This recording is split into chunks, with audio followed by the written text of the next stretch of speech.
Hi, everyone, and thank you for joining us for today's webinar. My name is Kira Whalen, and I'm the B2B Marketing Coordinator here at Niche. I'll be handling the Q&A throughout the presentation, and any questions that I can't answer, I'll direct towards Will at the end.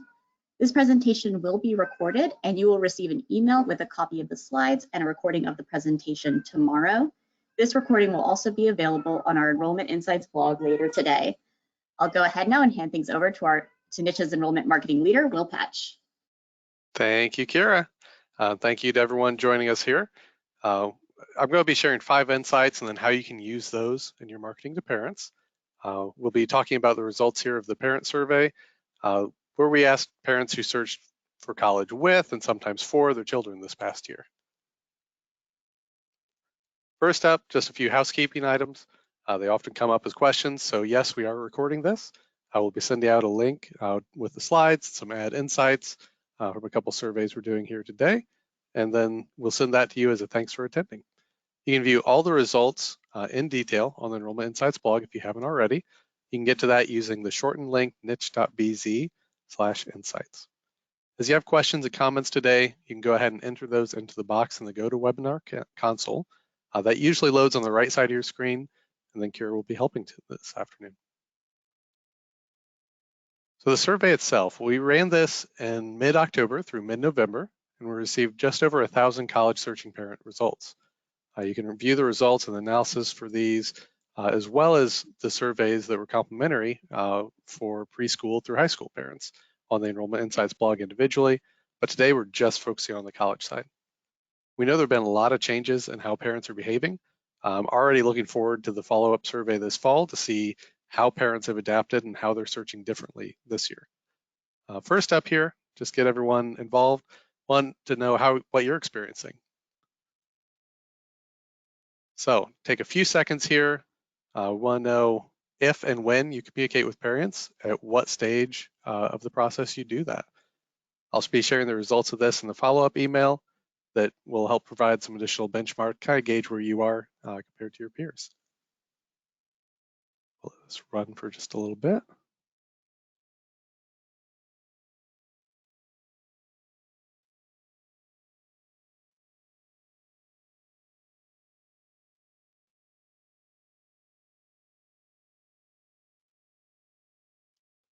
Okay.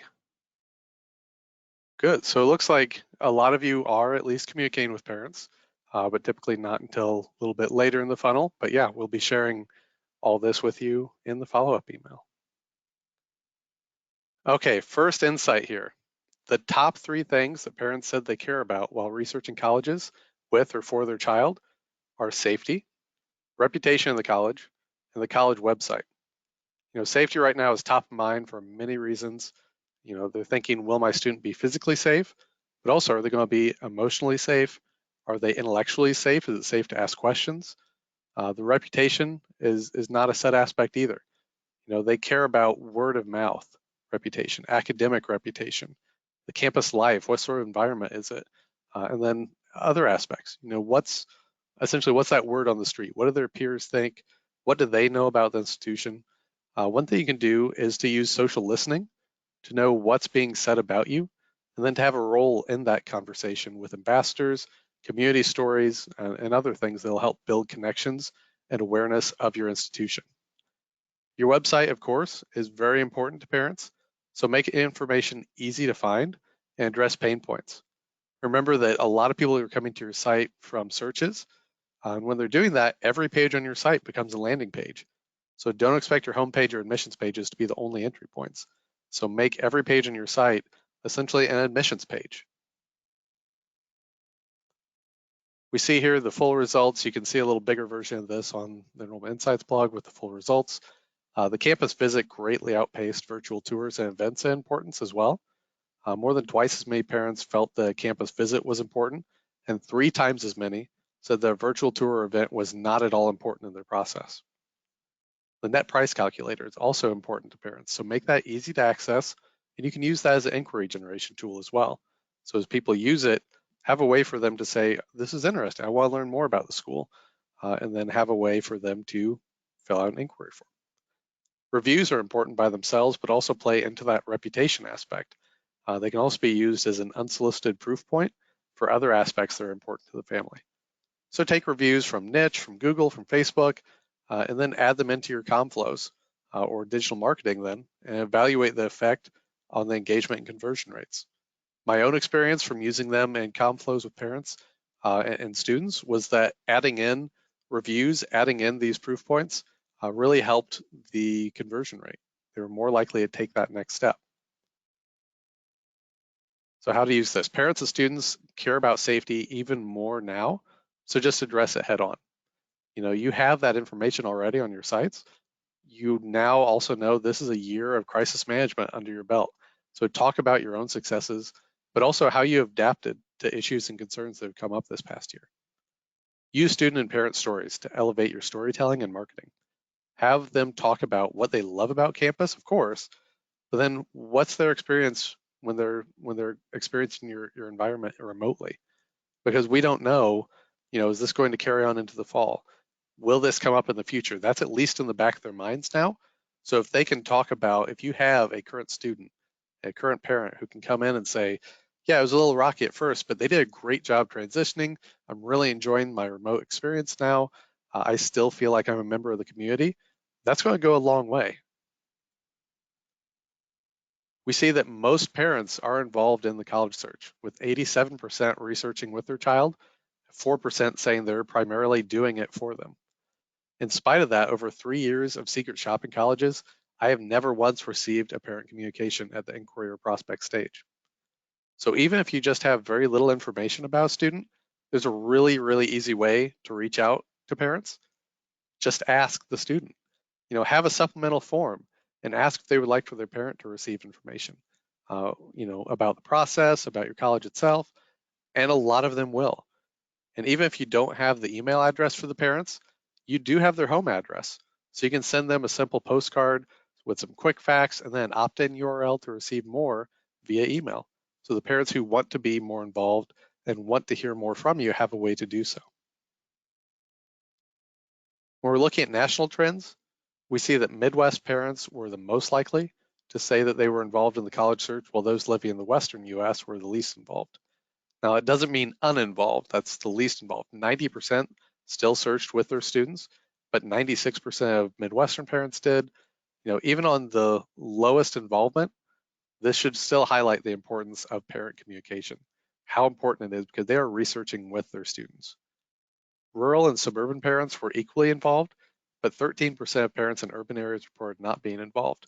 But that's still 87% who were involved in that research. We also saw some interesting differences in the final enrollment decision, not just the research, but where did they decide to enroll? The parents who said that they were not involved in researching colleges with their child were the most likely to report that they enrolled at either a public four-year college or a for-profit college. 69% chose a public four-year and 1% chose for-profit. They were the least likely to enroll at a two-year or a private four-year college as well.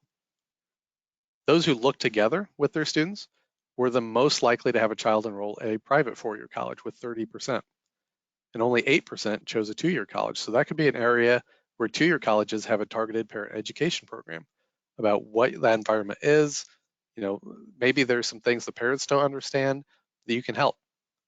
Parents who said they primarily did the college search for their child were the most likely to say that they enrolled at a two-year college. So that's an interesting difference there, that if they looked with their child, they were the least likely to enroll at a two-year. But if they did it for them, they were the most likely to enroll at a two-year. So again here, don't wait until a student applies to introduce your institution to their parents. The parents themselves can influence where the student applies to begin with. Include parents early in your process, be specific with your information. It might be just to share stories from other parents who are going through the same thing, from current students, but address pain points. Maybe it's an awareness campaign, or maybe you just want an educational branding campaign for who you are, what you stand for, and why you should be considered. Don't look for a reason that you can't reach out to parents. Find ways to support them in this big transition as well. Okay, third insight here. We asked when they started actively researching colleges for or with their child, and parents who considered for-profit colleges had the longest search cycle, while those who considered a 2-year college had the shortest. So at that consideration phase, when they first began researching, we see higher numbers of parents who started their research more than a year before their child enrolled. While no colleges had particularly large numbers of parents starting the search 6 months or less, 2-year colleges were the most likely to be considered by those who did, and private 4-year colleges were the least likely. So they had a little bit longer range in there. When we start to look at where their child ultimately enrolled in their timeline, we see a much stronger trend. The less time that they research colleges, the more likely they were to choose a public 4-year or a 2-year institution. Private institutions have the best chance when the student starts looking the fall of their junior year or earlier, so 2 years out. We see that trend just drop off quite a bit there, which means that there's much longer communication plans, and you need to have much more engaging content along that. If you're starting to talk, in their sophomore year, you don't want to have to keep trying to say the same things over and over again. There's much less effectiveness in a spring campaign for a private institution as well to bring in new inquiries and applicants, because the people who are just starting to look in the spring and summer are less likely to enroll at a private institution. For-profit here was a mid because the number of parents reporting that their child enrolled at for-profit was just too low to have any sort of trend there. At private 4-year colleges, it really highlights the need to get in front of families researching colleges the earliest. You can really extend your network and partnerships. And so organizations like Niche, with independent educational consultants, with high school counselors, and really think about how to engage other parents to be your influencers. These are your influence the influencer campaigns. How are you going to get the word out to the people who can ultimately help you enroll many more people rather than just trying this one-to-one all the time? There's still plenty of impact to be made in public 4-year and 2-year colleges and finding new families just starting their college search in the spring and summer as well. We know that you have a higher likelihood of actually having those students yield. So doing the spring campaigns, doing the early summer campaigns is still something very worthwhile. For-profit colleges appear to have a longer research cycle, so finding families with interest before their junior year and then nurturing them is going to be an important tactic there as well. When we look at our fourth insight here, both in urbanicity of the area and in the census area, there were trends in the type of college considered. So your recruiting plan doesn't just need to be a one-size-fits-all. You can have different strategies for suburban students, urban students, rural students. You might have a Midwest plan, you might have a West Coast plan. Try different strategies to maximize your impact. 2-year colleges were most likely to be considered by rural parents, as were public 4-year colleges. Suburban parents were the only one to have the majority consider private 4-year college options as well. So when you're doing outreach, think a little bit differently in how you're approaching these based on where the family lives. When we take a look at US Census regions, we see 2-year colleges with some work to do in the Northeast and the US territories, especially to earn some more consideration. Across the continental US, public 4-year colleges were considered by most families. When we get to the territories, they were less likely to be considered than private 4-year colleges. In the Midwest and the Northeast, these were the only areas where a majority of parents are considering private institutions for their children. And then we see for-profit colleges overall having low consideration, but are most likely to be researched by Midwestern families. So vary your tactics and messages by the location. Rural families have different considerations and concerns than urban families, and you know where the students live. This takes more work, but the more you can target your messaging to be relevant to the recipient, whether that's a student or a parent, the more effective it's going to be. So experiment with different targeting and messaging to find the right combination for your institution. When you're using digital marketing, speak directly to the parents based on their location. Gather parent stories with photos, short video testimonials, and connect their experience as coming from that area to your institution. So you might have a specific campaign for the greater Chicago area that's completely different than something for Atlanta or something for rural Idaho. You don't need to have a one-size-fits-all, because ultimately you're going to be okay in a lot of areas, but the more you can speak directly to that location and their experiences, the better off you'll be. Last insight here, we're seeing parents want their children to attend colleges closer to home, and students have said the same thing in our prior surveys back in the fall. But again, we see differences in the extent to which they want their child to stay close to home. So just to highlight a couple of those, parents in the bottom 2 income quintiles, so under 50,000 a year, were 10 percentage points more likely to report that proximity was important than their peers in the highest 2 income quintiles.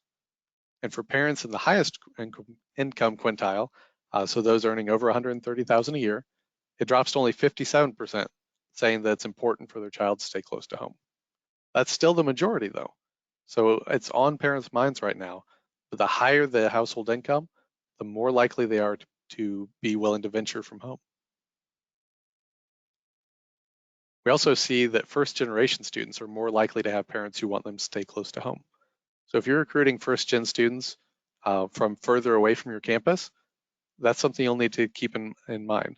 Be sure to keep parents involved, talk to them about support services, the benefits of living on campus, but just know that the parents at least, and we saw this on the student side as well, are more likely to want to stay closer to home. Overall, most parents want their child to stay closer to home now. There have been a lot of changes. That radius of what's comfortable has contracted. So knowing that lower income families want their child to stay closer to home, experiment with campaigns in your local area addressing pricing pain points and affordability. These are things that can double as an awareness campaign. They can shape a reputation as an attainable institution if that's a concern for you. So if that's something you know is an issue, address it head on, knowing that recruiting your backyard is going to be even more important for these students. Use income targeting with your digital marketing as well, and share different messages with audiences most likely to inquire or apply.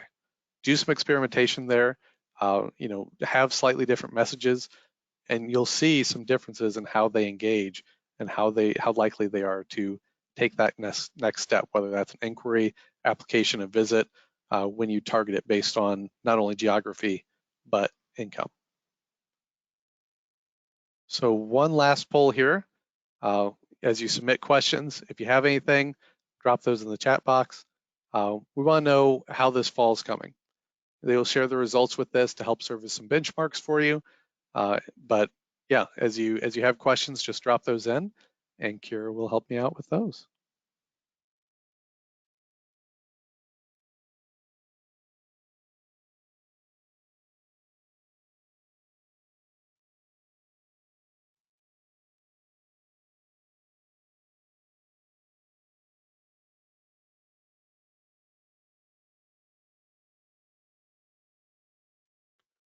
Yeah, so majority of you, or almost the majority, looks like, are on track, but more likely to be behind than ahead. There's still some time here, but that matches with what I've been hearing in conversations with peers. So I will share that out so that you all have some benchmark data. Okay, so Q&A here. I'll let Kira start asking some of these. Just a reminder that we'll send out a follow-up email with the recording, the slides, some additional insights, just all coming up here. Yeah, Will, so could you give us an example of how to market to parents? Yeah, so I would vary it based on stage. So at the inquiry and prospect stage, try to talk about who your institution is. You can't assume that just because a student is researching you, the parent even knows that student has inquired or is considering you. So talk about who you are, what support you offer. We see safety is such a big thing. So talk about the safety, talk about the reputation, but frame it all in a way that really gets to what these concerns are that you're hearing from parents. Once you get into the application stage, that's where you can start shifting more towards what are our affordability options.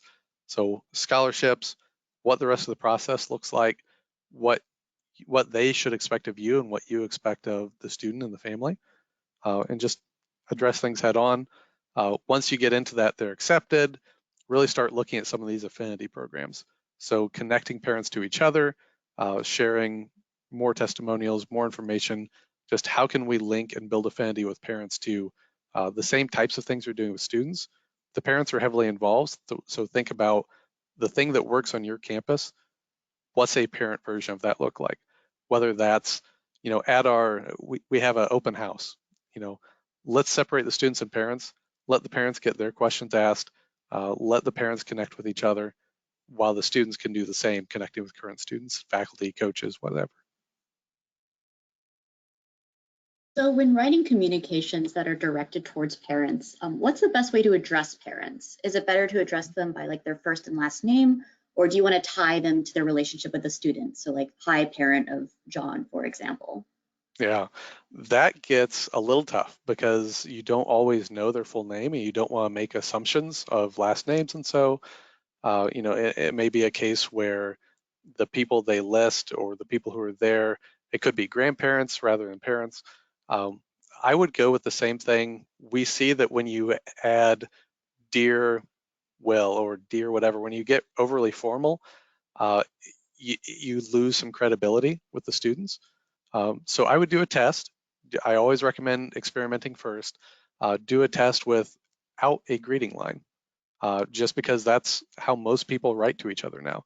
If you think about when you're sending an email, when you're sending a text, uh, how often do you start with a formal dear whomever? So do a quick experiment of, hi, I'm such and such from this university.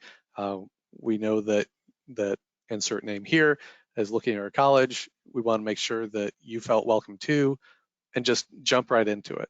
Uh, Run that test. You let me know if you do, because I'm always interested in data. Uh, but you're much less likely to be sort of written off as, oh, this is a form email. This isn't, this wasn't directed towards me. It's more personalized when you don't have that formal greeting. So in this survey, how was close to home defined? Was that within a specific radius, or was that just based on a parent's conception of close to home? Yeah, just parents' conception, for the sense that, I've seen people who only think close is only within their city limits. And I've seen people, as you get to Western states, of, well, close is, 3 hours away. So we just wanted to approach it as, I want them to stay close to home. So I think we all can agree that opposite side of the state or 2 states away, probably not. I'm certainly open to, in the future, giving defined radius, but I'm much more interested in was their perception. So how would you recommend changing marketing and outreach language to various income groups? Mhm. Uh, the language itself, and again, experiment, but if you know that safety is important across the board, uh, let's get into the next step of reputation. Uh, you will typically see the higher income, and we've seen this in other surveys, higher income brackets care much more about rankings in terms of reputation. So really tout your different rankings there. To those upper incomes, they're more likely to care about, how many Fulbright scholars have you had? How many Nobel laureates do you have? Those are the groups who care about that type of thing. Uh, at lower income brackets, the pain points. They want to know, is it affordable? Is it a place where I'm going to feel accepted if I'm a first generation student, for example? So just try a few different things. Look at, if you've been running digital ads and you've been doing some experimentation there, see what phrasing, see what imagery is working when you filter results by income brackets. But on the lower income side, address the affordability concerns right away, address the community concerns. At the upper income brackets, get into the rankings, get into the, we're going to wave our flag of excellence there. But yeah, that should be a good starting point. And how can these insights be applied to colleges with rolling admissions? Mhm. Yeah, I mean, rolling admissions is how most colleges operate. I would say there's not really a big difference. I mean, if you look, I'm willing to bet that your yield rates are very different based on when a student comes in as an inquiry. Now, that's not the same as when they started researching, but this holds true. I mean, if a student, if you're a private institution with rolling admission and a student is coming to you in the summer for the first time, you're less likely to enroll that student than if you're a public or a two-year. So gain to know what is going on with that student. Are they coming to you for the first time because you've been on their radar all this time? They didn't get into their first or second option. Okay, that's a student who has been researching a long time. If they're coming to you in May or June and says, oh, I just started thinking about college, you're not as likely to yield them. So help them learn about your institution, but also let them know about transfer pathways, knowing that those students are much more likely to start at community college. If they're coming in and aren't quite ready yet, be there and be supportive and help them in case they don't yield, so they still think highly of you when they're ready to. So are there certain forms of communication that parents respond to better than their children? I don't have any data on that. We do see, I mean, here we saw safety is the number one concern. That's not the number one concern for students. I haven't seen any good research on specific phrasing or things there, but we do know just from comparing this survey to our fall student survey that safety is more of a factor for parents, and just addressing that head on. And then do you have an idea, maybe an idea of like what percentage of inquiries have their parent email addresses attached? Do you think it's like on the lower side or on the higher side? It would depend on your inquiry form. I would say I'm always an advocate of smaller forms. Collect as little as you need up front so you can get in your system. But then, as I mentioned, have a supplemental form. Address it early on and say, hey, if you'd like your parents to be kept in the loop about upcoming events, upcoming deadlines, so they can learn more about us, here's the form you can fill out for that. That way, you don't have to ask it and have 47 questions up front just to become an inquiry. Keep it at 6 to 10 questions. They get in your system, and then you can ask those follow-ups. How have other institutions gone about finding current parents to kind of to introduce to existing parents or parents that are currently going through the application process? Yeah, if your student life has sort of a um, parent council or anything like that, it's something that sometimes advancement owns, sometimes student affairs owns. If you don't have any of that type of thing, look for something that you can partner with them on and have a joint enrollment and student life parents council where parents can be kept up to date.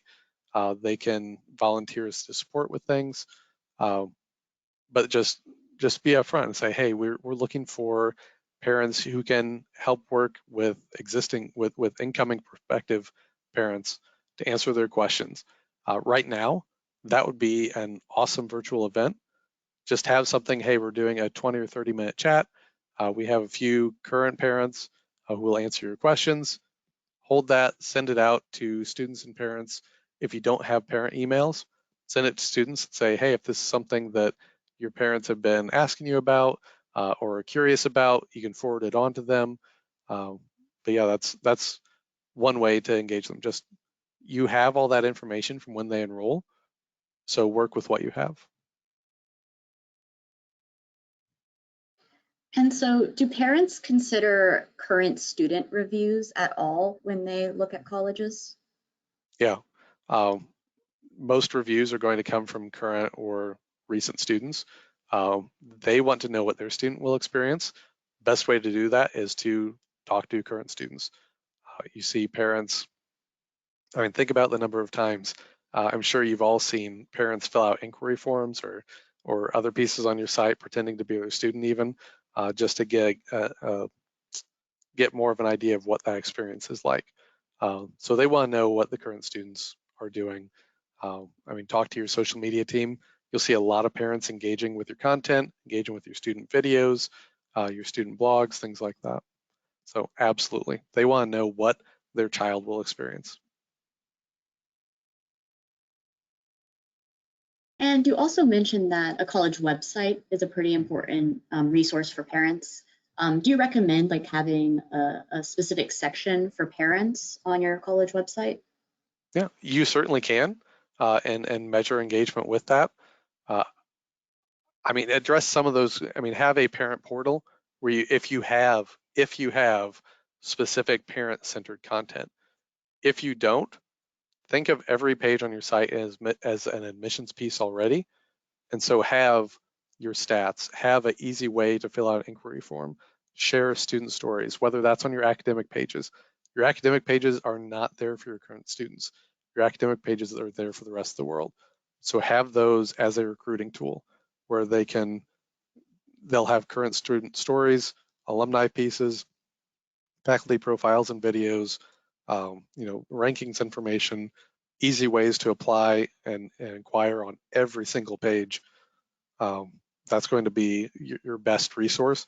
But if you have a lot of good parent-centric information, build a parent portal and just make sure that it's easily accessible from everywhere. And do parents pay attention to social media? So your Facebook, your Instagram? Absolutely. That's something that your social media team will definitely tell you. They can tell you which parents are highly engaged. Um, they're going to be sharing pieces. In fact, Facebook is almost all going to be your current prospective parents as well as alumni. Um, so yeah, absolutely, they're looking everywhere.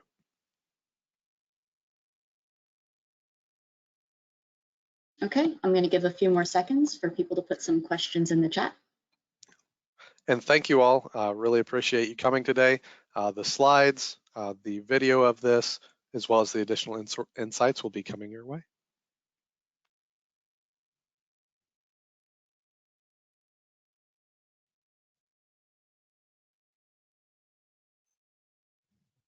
Okay, well, it looks like we've answered everyone's questions. Great. Yeah, so just as a final reminder, just as Will said, that email with a copy of the slides and a recording of this presentation will be going out. And then we'll also have this recording available on our Enrollment Insights blog, where you will also be able to view the full insights. Thank you so much, everyone, for joining us today, and we hope to see you at our next webinar.